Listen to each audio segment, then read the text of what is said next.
こんにちは、ミッキーです。今回は2026年上半期東京カフェベスト10、WBC やワールドカップなど大型イベントで盛り上がる2026年上半期。イベントもさることながら東京都内も大きく生まれ変わった半年になりました。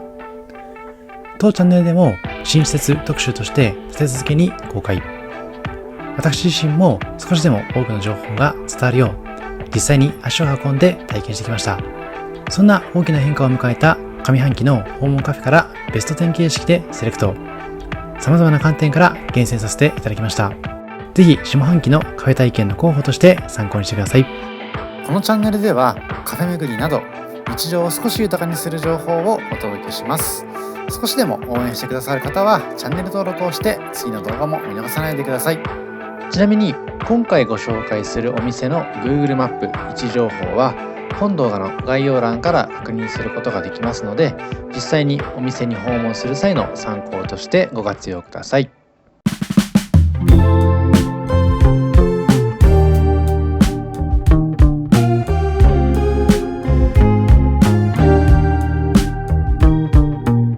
まず第10位でご紹介しますのは We Love Donuts。神楽坂のメイン通りにオープンした We Love Donuts は、あなたの一日をちょっぴり幸せにするドーナツをコンセプトにした生ドーナツ専門店。内装がとても美しく、まるでガウディのカサミラの上階を思わせるような雰囲気にあふれていました。そんな非日常の空間の中で楽しめる生ドーナツ。国産小麦 100% ときび糖を使用し、北海道産恵比寿かぼちゃを生地に練り込むことでふわふわ&もっちりとした食感を実現しています。素材、製法、見た目すべてにこだわり、毎日食べたくなる優しい甘さのドーナツが並びます。店内は木材のアーチが連なる洞窟のようなぬくもりのある空間。どこ切り取っても映え空間になっていますので、ドーナツを購入後はイートインスペースで写真を撮影するのもいいかもしれません。そんな心地の良い木の香りと焼きたての甘い香りに包まれた空間では、ガラスケースではなくて木のトレイにずらりとドーナツが並びます。今回は午前中に訪れてるんですけども、ラインナップは非常に豊富。意外と穴場的に使えるかなと思いましたので、手土産に悩まれている方も選択肢として含めていただきたいような、そんな店になっています。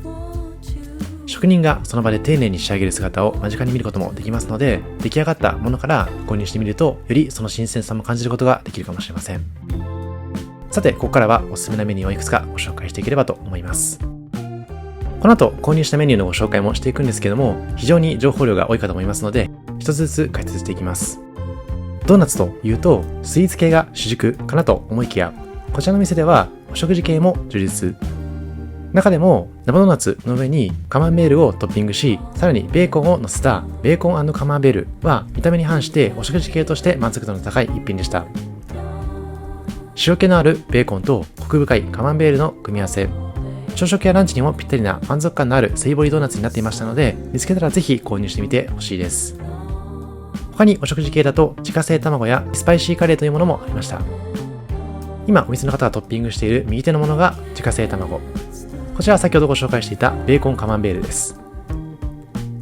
ベーコンカマンベールはバーナーで炙っている様子もありましたので、その香りも印象的で美味しくいただくことができました。さて、こちらは店内席の様子。席の数は16席とあまり多いわけではないんですけれども、回転も比較的良かったので、時間に余裕があれば少し並んで訪れてみてほしいです。また、イートインの際にはドリンクの注文もおすすめ。カフェラテは490円でいただくことができましたので、コストパフォーマンスもいいかなと思います。さて、ここからはドーナツを一通りご紹介。上から生フレンチクルーラーチョコ、左はキャラメルクッキー、右手は先ほどご紹介した自家製卵、続いてハニークレーズレモン、手前に来ましてピスタチオハートクリーム中央のドーナツシュガー、こちらは先ほどご紹介したベーコンカマンベール、もう一つポンデリングのようなモチリングシュガー、右手はピスタチオクリームの生ドーナツ、そしてこだわりスパイシーカレーです。今回お食事系とスイーツ系バランスよくいただいたんですけれども、他にも様々なメニューがありましたので、可能であればたくさん購入していただいてホームパーティーしてみてほしいです。さて、こちらは別途注文しましたドリンク、ホットとアイスでカフェラテいただいているんですけども、ホットのカップもアイスのカップもインスタ映えするような雰囲気。またよく注目していますと、ストローはハート型になっていまして、この We Love Donuts のロゴにふさわしいような、そんな見た目になっていました。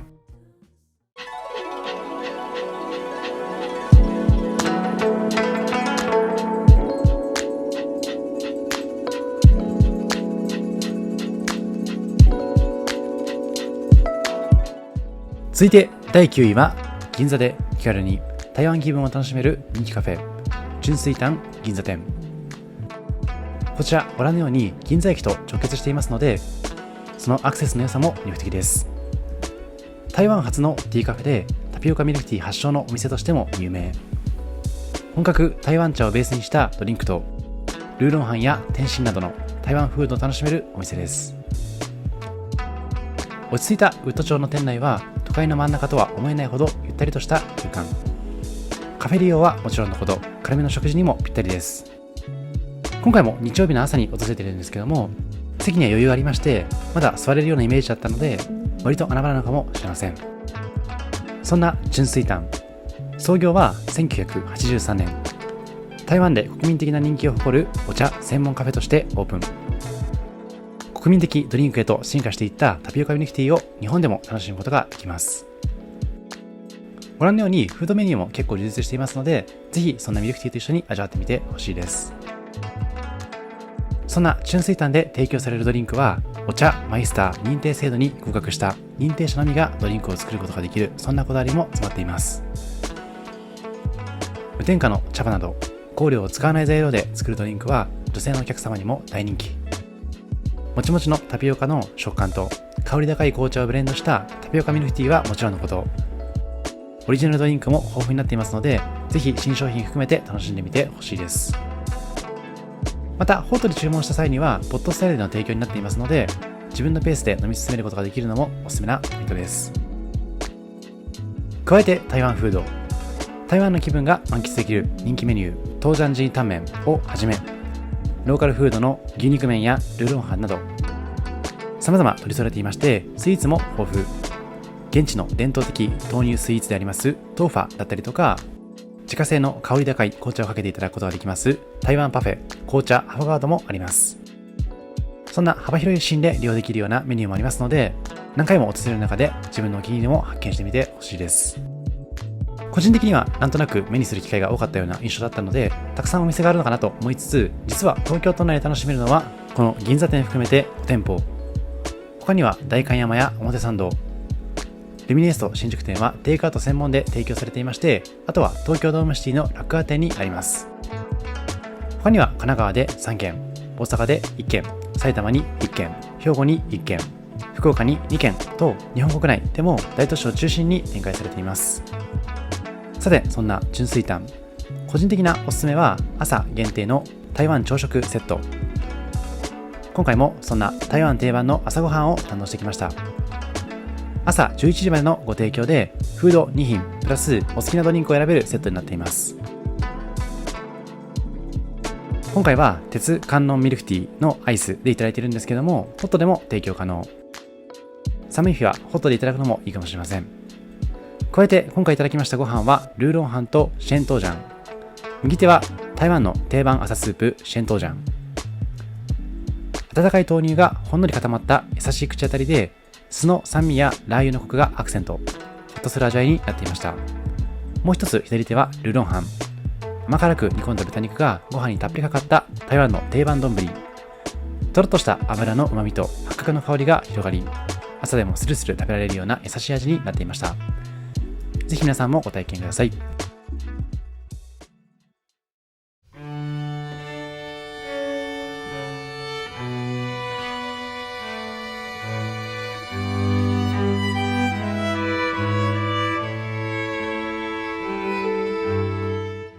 続いて第8位でご紹介しますのは、2025年11月にリニューアルオープンしました明治安田カフェ丸の内。昭和初期を代表する建築物であり、国の重要文化財にも指定されています明治生命館。その建物が昨年リニューアルオープンしました。リニューアルオープンの際に新たに誕生しましたのが、今回ご紹介します明治安田カフェ丸の内。重要文化財の空間で建築の美しさを感じながら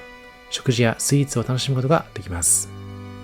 そんな明治安田カフェ丸の内の店内は繊細な装飾が随所に施され、建物そのものが主役と言えるような空間。カフェとしての利用と合わせて建築美をじっくりと堪能できる点もこの場所ならではの魅力です。今回カフェの紹介をした後に動画の終盤で改めてこの明治生命館のご紹介もしますので、興味がある方はそちらも最後までご覧いただければと思います。さて、こちらのカフェは記名式での案内となっていまして、混雑時でも順番を待ちながらご覧のような館内の一般公開エリアを自由に見学できるところも特徴的。今映していました通り、1階の展示エリアでは明治生命館ならではの建築様式やインテリアの数々をはじめ、竣工当時の未公開資料や建築模型を見て楽しむことができます。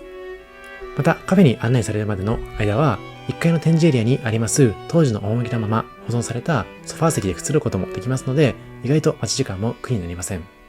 また動画の終盤でご紹介します2階に関しましては、当時の会議室や応接室、食堂なども公開されていまして、そんな歴史のある空間を眺めることができます。また明治生命館1階のホールには食器を中心とした販売コーナーもあります。そのコーナーでは有田焼をはじめとする陶磁器で宮内庁御用達と表記された窯元の器も並びますので、ぜひその様子も眺めつつ気に入った場合には購入されるのもいいかもしれません。さて、こちらが明治安田カフェ丸の内の席の様子。天井が高く、それぞれの座席がとても趣があって、どこを切り取っても写真映えするような空間になっていますので、ゆったりと落ち着いた時間を過ごしつつ、お気に入りの写真を収めていただければと思います。そんな明治安田カフェ丸の内、単なるカフェという枠を超え、歴史、建築、食事を一体で楽しめるような場所。カフェ利用の最後にはお花を持ち帰ることもできましたので、もし余裕がある方はそちらを持ち帰っていただくのもいいかもしれません。そんな明治安田カフェ、提供されるメニューはドリンク系を中心に、フードメニューはサンドイッチや今回ご紹介するカレー、加えてスイーツはケーキとパフェが用意されていました。その中、今回いただきましたのはハヤシライスとモンブラン、セットドリンクのロイヤルミルクティーです。ハヤシライスはクラシックな洋食を思わせるような一皿。コクのあるデミグラスソースは濃厚でワインの風味が感じられるような本格的な味わいでした。お肉もしっかりとゴロッと入っていまして満足感のある内容。重要文化財の空間にいただく洋食という体験も相まって印象に残るランチタイムになっていました。そしてこちらモンブランは可愛らしい見た目ながら上品な仕上がり。ムース、クリーム、タルトの3層構造で一口ごとに異なる食感を楽しめます。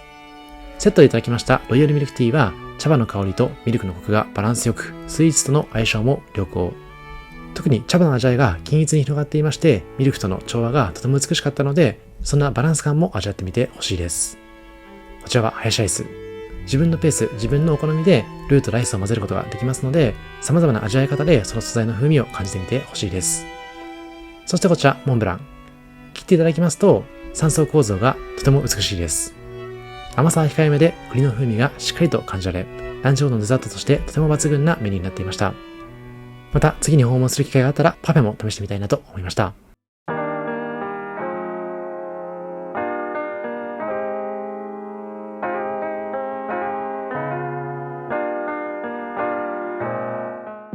続いて第7位でご紹介しますのは、吉祥寺東急百貨店の脇道に誕生しましたエイミーズベイクショップ。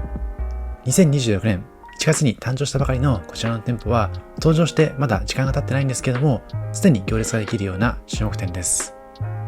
アメリカンベーキングの素朴で力強い味わいと、フランス菓子の繊細な技術を融合した焼き菓子カフェ。店主の吉野さんは、会社員時代に建築に惚れてたびたび訪れたニューヨークで現地のベイクに魅力を感じ、2010年に西荻窪にお店をオープン。アメリカンベーキングとフランス菓子の両方の良さを独自に融合したレシピと製法で、日本でも美味しく食べられるような焼き菓子を提供しています。15年間西荻窪で人気を博した味を引き継ぎながら、移転先の吉祥寺でも腕を振るっています。西荻窪の店舗では月曜日と火曜日が定休日だったんですけども、吉祥寺への移転で定休日は月曜日のみに、より多くの時間でこのエイミーズベイクショップさんの焼き菓子を楽しめるようになりました。ここからは少しだけラインナップをご紹介。後で映すんですけども、店舗ではおしゃれなイラストに描かれた紙のメニューもいただけるんですけども、その数なんと43種類。ご覧のように、いざ訪問しても種類が多くて迷ってしまうと思いますし、今撮影しているように列に並びながらメニューを選んでいただくような、そんなスタイルになっていますので、いざ注文しようと思っても通り過ぎてしまっていることも多いと思います。ぜひ予習があったらいくつかご紹介できればと思っています。そんな中で先ほどちらっと触れました紙のメニューでは星がついているメニューがおすすめとのこと。ここからは5つラインナップしますので、よかったらメモを取ってください。1つ目はオールドファッションフルーツケーキ。2つ目はマロンケーキ。3つ目はマフィンのブルーチーズ&ピッグ&ソルト。4つ目はアメリカンクラシッククッキー。5つ目はクランブルクッキーのジンジャー&ダークです。日によっては売り切れになってしまう可能性もありますけれども、見つけたらまず購入していただければと思います。また、吉祥寺店ではキャパシティのあるカフェ空間も魅力。今映していましたレンガ調の空間が2階席。シンプルなニューヨークのカフェらしさを感じるような3階席と分かれています。吉祥寺の街並みを眺めながら至福のカフェタイムも楽しめますので、ぜひイートインでもいただいてみてほしいです。こちらが先ほどご紹介した紙のメニュー。イラストもとても素敵なので、これ自体家にも飾っていただけるような、そんなデザインになっていました。また、イートインでいただけますドリンクに関しても、コーヒーが焼き菓子に合うような中深入りの印象になっていました。ぜひコーヒー好きな方はそちらも注文してみてほしいです。そんなエイミーズベイクショップさんで、今回はエイミーズブレンドとエイミーズラテ、そして焼き菓子としましてはマフィンのベリー&ベリー。パウンドケーキとしてはカプチーノ&クリームチーズ。もう一つはレモンポピーシードをいただいています。爽やかなレモンの香りが印象的で、ポピーシードのプチプチとした食感とレモンの清涼感が抜群でした。もう一つのカプチーノ&クリームチーズもコーヒーの香ばしさをしっかりと感じられるようなパウンドケーキ。手前に映していますマフィンはベリー&ベリー。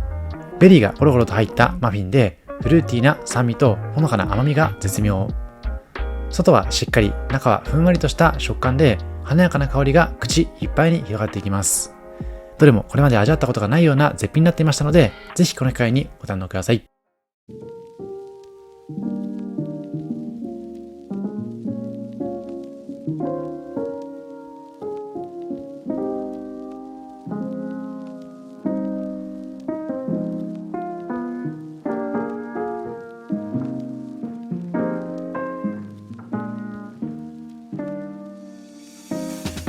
続いて第6位では小川コーヒーラボラトリー高輪のご紹介。京都に本拠地を置く小川コーヒーが手掛ける小川コーヒーラボラトリー高輪。こちらはニューマン高輪ミムレの2階にオープンした店舗で、なんと約4000平方メートルの広大な空間にファクトリー機能を備えた12のラボラトリーが集結。この2階のフロアすべてが小川コーヒーさんの空間になっています。これまでにないコーヒー体験の実験室。とても魅力的な空間で、どこを切り取っても映え空間なんですけれども、少し注文と席利用が難しいのが難点。席利用の際には、施設内の店員さんに声をかけて、ワンオーダーが必須になります。オーダーできるメニューも意外と多く、すでにたくさんのメニューをラボラトリーで買ってしまっていると後悔する可能性がありますので、今回ラボラトリー内の様々なメニューをご紹介するんですけども、もしこの中で時間を過ごすことが確定している場合には、まず席についていただいて注文するメニューを吟味。料理が運ばれてくるまでの間にラボラトリー内を散策しつつ、他に気になるものがあれば注文してみる形をお勧めしています。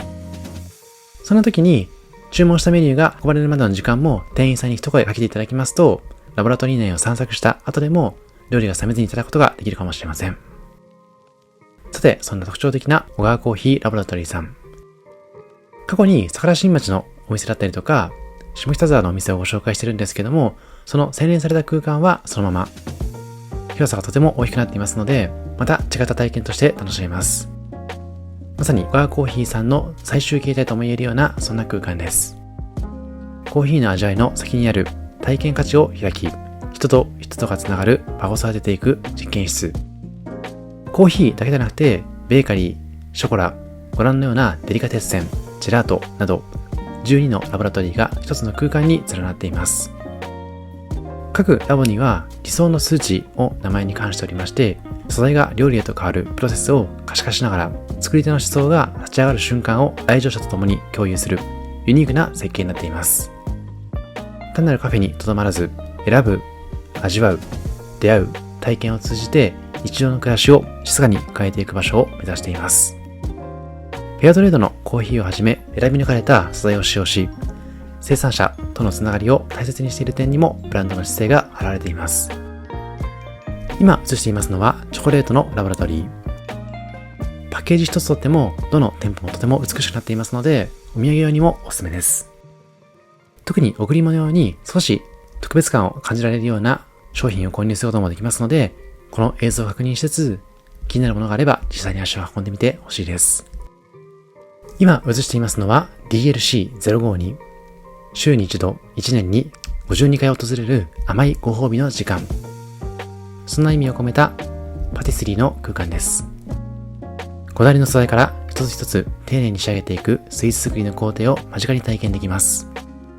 特別な誕生日だったりとか、記念の日にはこちらのペーストリーを購入いただいて、ご自宅で楽しむのもいいかもしれません。続いてご紹介していきますのは、パン013。乾パン乳が発酵する理想温度の13度。そんなラボラトリー名を冠していますこちらの空間は、お店でじっくりと発酵させた自家製酵母と石臼で焼いた小麦を使ったパンでお届けするベーカリー。お店の入り口にも石臼が展示されていまして、おそらくそこでひいていただいた小麦を使って様々なパンを調理しているようです。クロワッサンや乾パンには焼き上がる香り。注文を受けてからサンドイッチを仕立てていく様子。五感を投じてパンが生まれる時間とともにその美味しさを楽しめるようです。また、このベーカリーの空間に関しましては、テイクアウトを見据えてか、こういった携帯可能なドリンクの販売もされていました。とは言っても、一般的に販売されているドリンクとはまた一味違っていたので、こちらも購入しつつ、高輪ゲートウェイシティの施設内で楽しむのもいいかもしれません。続いてご紹介しますのは、ジェラートラボ。こちらはマイナス196度の液体窒素で瞬間的に冷却することで質感の変化を一瞬で閉じ込め、素材本来の香りや味わいを最大限に引き出す空間。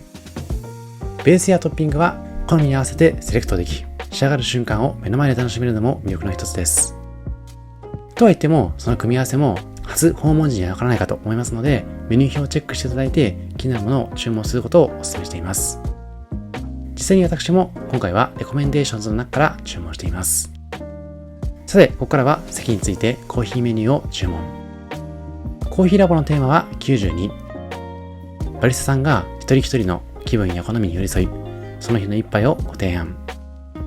抽出に最適とされています88度から92度の温度帯で丁寧に入れられたコーヒーは豆の個性をクリアに引き出すのが特徴です。世界各地で育まれた豆が焙煎を経てカップに注がれるまでの物語をたどりながら一杯を味わえる体験はここならでは。豆の個性と向き合う知的で豊かなひとときです。また今映しています通り、メニュー表はお手元の QR コードから確認。ここからチェックしていただいて注文するような形になっています。ただ、モバイルオーダー制ではなかったので、このメニューを確認しつつ、店員さんを呼んで注文するスタイルになっています。さて、今回いただきましたのは、先ほどちらっとご紹介しました、ジェラートラボのトリプルベリーリュージュ。いちご、ブルーベリー、フランボワーズの3種類のベリーをミルクベースで組み合わせた、彩り鮮やかな一品でした。そしてコーヒーはハウスブレンド京都のプアオーバーでいただいています。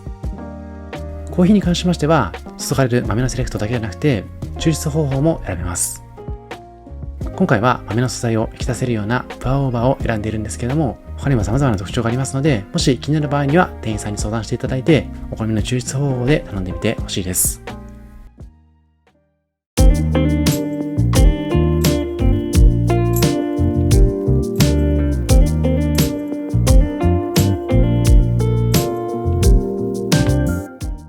続いて第5位はブルー西新宿5丁目の駅の近くにありますバンビコーヒー西新宿店。こちらは2026年1月5日にオープンしたばかりの大人気店。ふわふわ食感のパンケーキとコーヒーを楽しめるそんなお店です。実はこちらの店、新大久保で大人気の韓国カフェの第2号店。都心にありながら穏やかな空気が流れ、カフェタイムにぴったりの一軒です。新宿中央公園から近く、オフィス街と住宅街が混在する比較的落ち着いたエリアにあり、少し雰囲気が違った新宿らしさをいい意味で感じないような一軒です。オープンしたばかりでありますけれども、週末の夕方は待つことも多く、この日も20分待ち。ただ、外には待機用のベンチも設けられていまして、天気が良ければ待ち時間も苦になりません。また、今回夜まで滞在していたんですけれども、夜の時間帯はより入りやすく、夜カフェとして利用しやすいのも魅力です。店内はヴィンテージやアンティークのインテリア、小物が随所に取り入れられた落ち着いた空間、木のぬくもりを感じる内装に柔らかな照明が重なり、程よく大人っぽい雰囲気が漂っています。また、ご覧のように席の間隔にもゆとりがありまして、お一人様でも友人同士やカップルでも過ごしやすい設計になっています。そんな空間だからこそ料理を待つ時間もゆったりと過ごすことができます。また店内の至るところに売空間がありますので、注文していただいてメニューが運ばれた後にはそんな背景も工夫しながら写真に収めていただくといい思い出になるかもしれません。さて、そんなバンビコーヒーさん、魅力はやはりスフレパンケーキ。この日は季節限定メニューをいただいているんですけども、また季節ごとでメニューも変わってきますので、ぜひ公式のインスタグラムを確認しながら気になるものがあれば訪問してみてほしいです。なお、この日に訪問した際には、いちごのスフレパンケーキ、もう一つはピスタチオのスフレパンケーキが提供されていました。厚みのあるスフレパンケーキはふわっと軽く、フォークを入れるとスッと沈むほど柔らかな焼き上がりになっています。またドリンクメニューも非常に豊富になっていますので、気になるものから注文してみてほしいです。そんな数々のメニューからこの日はクッキーラテとピスタチオスフレを注文。まずはクッキーラテ。砕いたクッキーがトッピングされた見た目も楽しい一杯。一口目からしっかりと甘さを感じる、まるでデザートのような満足感のある味わいです。コクのあるエスプレッソがベースにあるので、甘いだけで終わらず、コーヒーらしいビター感もしっかりと感じることができました。そしてもう一つはピスタチオスフレ。テーブルに届いた瞬間に思わず写真を撮りたくなるような、そんなビジュアル。生地は口に入れますと空気を含んだようにシュワッとほどけていき、自家製のピスタチオクリームチーズのコクが口いっぱいに広がります。まろやかさの中にナッツの香ばしさが重なり、さらにピスタチオアイスと刻みピスタチオが食感のアクセントになっています。甘さは控えめで最後まで軽やかに食べ進められる仕上がり。サイズ感も程よいので食後やおやつにもちょうどいいボリューム感になっています。そんなパンケーキとコーヒーを楽しみながら気取らず過ごせるバンビコーヒー、ぜひご訪問ください。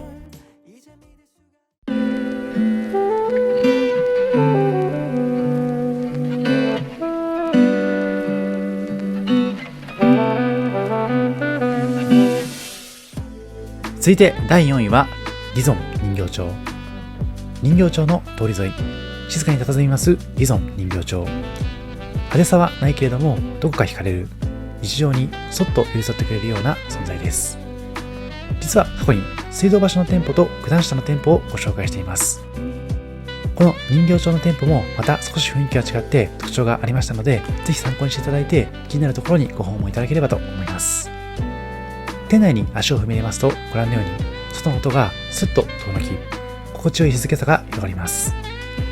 大きな窓から入る自然光が空気を明るく照らす店内は、1階はカウンター中心のコンパクトな作り、階段を上がると2階、さらに3階へと続き、それぞれのフロアに違った表情の席が並んでいます。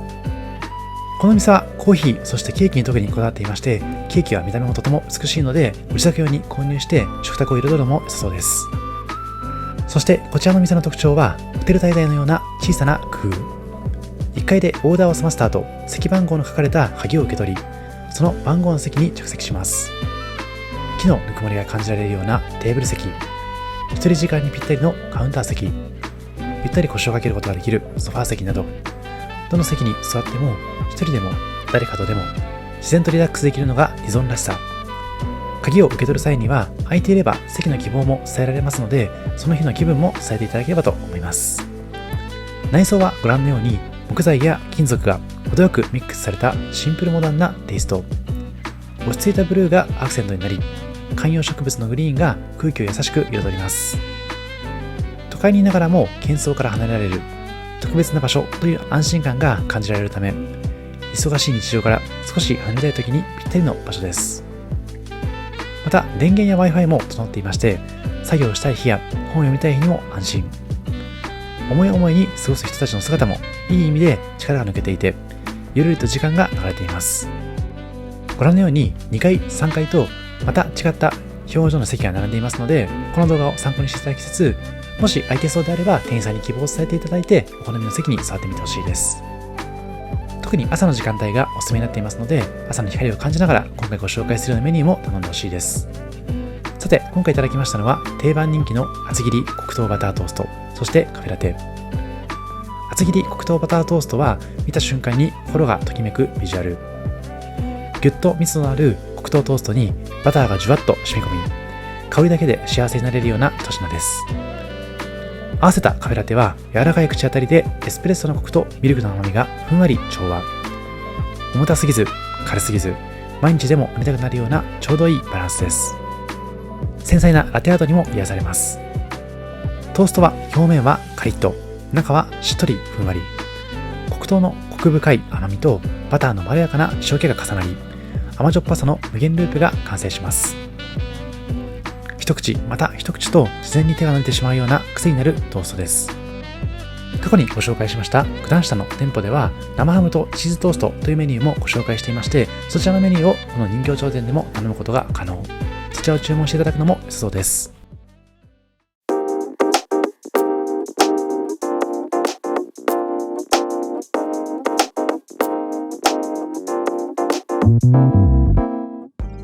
続いて第3位は2025年1月にオープンしましたジェラートブラボマルビル店。素材本来の味わいを大切にしながら体に優しいジェラートを提供するこちらの店。丸の内エリアで気軽に立ち寄れるスイーツスポットとして多くの人に利用されています。イタリアンの名店オーナーシェフが考案したレシピをもとに製造されるジェラートは乳化剤や保存料を使用せず天然由来の素材にこだわっている点が特徴。丁寧に少量ずつ作られていまして、滑らかな口当たりとすっきりとした後味が楽しめます。主原料となる素材は牧場や養蜂場、農場などと提携しながら厳選されたものを使用。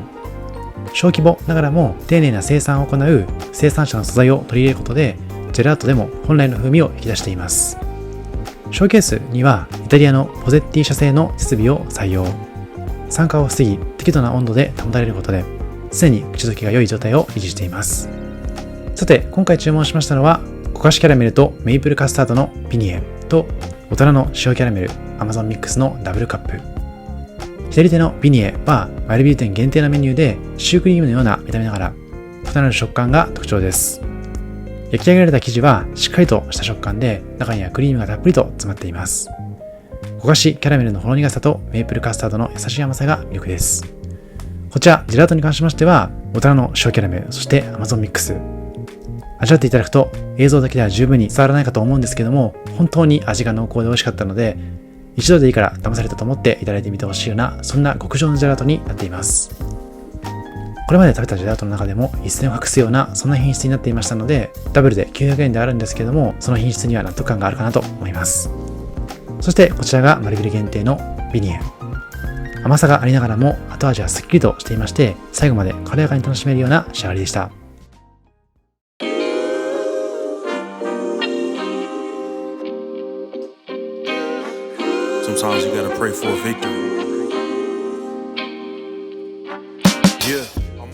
続いて第2位は2025年3月にオープンしましたカラーズカフェ。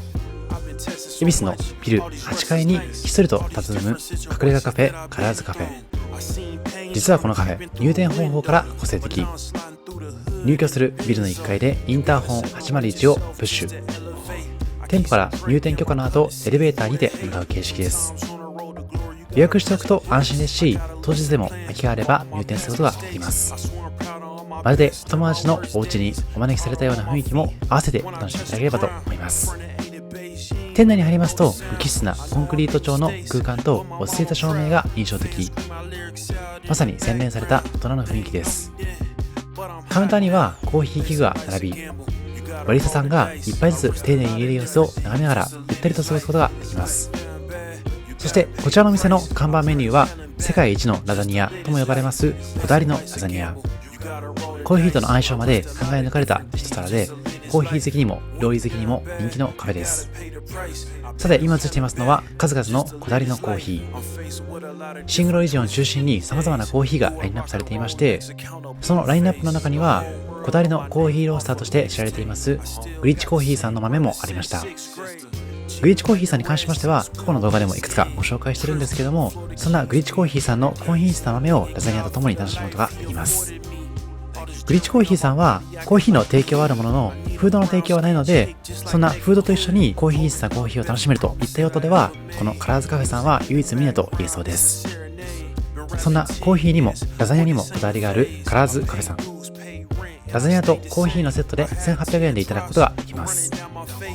案内された席にあります QR コードを読み取っていただくことでそのこだわりもこういった形で見ることができます。一つ一つ確認していただいて注文されるラザニアそしてそのラザニアに合わせたペアリングのコーヒーも選んでいただければと思います。もちろんドリップコーヒー以外にもラテ系のドリンクの提供もありますし、スパークリングワインの提供もありましたので、気になる方はそちらを注文するのも良さそうです。さて、こちらはこだわりのラザニア。説明書きを眺めていただきつつ、気になるものがあればその中から注文いただければと思います。そしてもう一つの魅力は、コーヒーにこだわりがあるからこそ提供できるウェルカムドリンク。朝入りのエチオピアの豆と、もう一つ深入りの豆でパプアニューギニアの豆をいただいています。朝入り深入りともにシングルオリジンでの提供になっていましたので、雑味がなくフルーティーさだったりとか濃厚さを感じられるような、そんなコーヒー豆になっていました。さて、こちらが今回注文しましたラザニアとコーヒーのセット。こんがりと焼き上げられましたラザニアは、表面のチーズが香ばしく、中はとろっとクリーミー。層になったパスタ生地に濃厚なミートソースとベシャメルソースが重なり、コクのある味わいに仕上がっています。プレートには生ハムやサラダ、パンも添えられていまして、満足感のあるランチ。サラダには香川県のコスモファームの野菜が使用されていまして、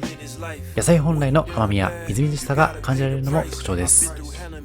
ラザニアの濃厚さと野菜のフレッシュさのバランスを体験してほしいです。そしてミニデザートにはカタラーナを注文。食後にちょうどいいサイズのデザート。表面はパリッとキャラメリゼされていまして、中は滑らかなカスタード。ほろ苦いカラメルとコーヒーの相性がいいので、ラザニア用にもコーヒーを飲んでいただきたいんですけれども、ぜひミニデザート用にも残していただいて、そのペアリングも楽しんでほしいです。まさに隠れ家と言えるようなこちらの店舗、ぜひご体験ください。